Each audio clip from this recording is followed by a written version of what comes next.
شانمسی خلقی ما بسیار عذاب جنگی برادر کشتید، بسیاریو گره زمان برنگشته با وطن، بسیارش تا حال پسی پنجرمون پشیمان با دستی خونالود.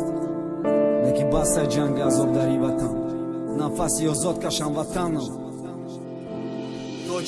زمینی تا زمان خور خاص خاک جنگ بد، زمینی تا زمان رنگی یک میدان جنگ بد. امری تیفلی گهواره برابری امری پیر بد، در گوشی تیفل صدای یلان صدای تیر بد. مردمت بخونه شید به در تیر زشید، جان بالا بامد بچوره مردمت گره زشید. روی دستی خود مرده برادری خود کشاندن، برای خود نوبت بدی یا حالیات شاندن. وقتی که قوه سیمی بدخواه ماده کشید، وطن رنگی پلیگان شید چیکارا در دروشی ریختنی خونی هم وطن. کودکای به پدر اشکی به استی مادر، زنای گم کرده شوهر، میلیاردها و شربی اقتصادی پراکنده میلاد. دست دادم شاعر و علیم و آدمای به علم، تا جیگای وطن میگریخت پرتافته فرزند زن شد. با آبی چشم استیده میدید احوالی وطن شد. نبود و جبی زمین که آلوده خون نباشه، نبود یگان آدمی که ترس در درون نباشه. با موندن در این وطن اومدی زندمانی نبود، زنده کلمه میگرداند مرده ها ارمانی بود. مانندی سهراب و رستم جنگی فرزند پدر کش مورا با فیره دادن،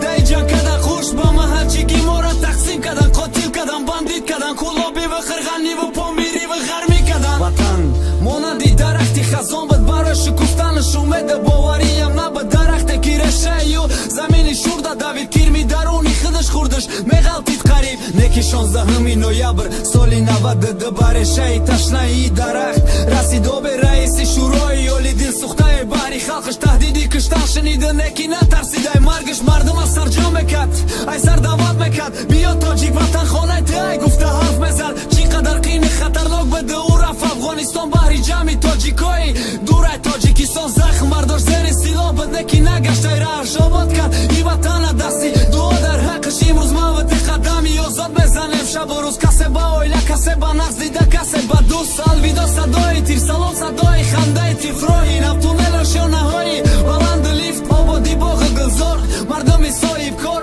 دیگه نمیترسه ای وطن تجارت کار. روز هزاری نان بده محازی دسترخانی پر نانی گرمی پخته با دستای مادری خود. انشالله ما دیگه جنگ نمیبینیم در وطن ما، خلقی ما راهنما دارد ما ملی رحمان. تا که باشم برای میلتم، برای خلقم، برای دولتم خدمت میکنم.